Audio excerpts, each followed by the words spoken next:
with domestic violence laws, and how closely is it collaborating with courts, psychological evaluators, and law enforcement agencies?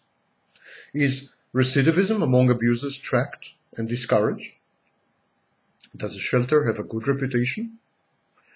You wouldn't want to live in a shelter that is shunned by the police and the judicial system, for instance. How does a shelter tackle the needs of infants, young children, and adolescents? What are the services and amenities the shelter provides? What things should you bring with you when you make your exit? And what can you count on the shelter to provide? What should you pay for? What is free of charge? How well staffed is the shelter? Is the shelter well organized? Are the intake forms of the shelter anonymous? How accessible is the shelter to public transport, to schooling, and to other community services? Does the shelter have a better prevention or an intervention program?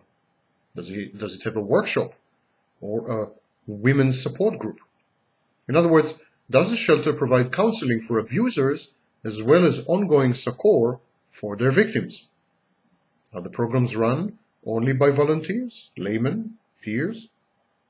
Are professionals involved in any of the activities in the shelter? And if so, in what capacity? Are they consultants? Are they supervisors? Does the shelter provide counseling for children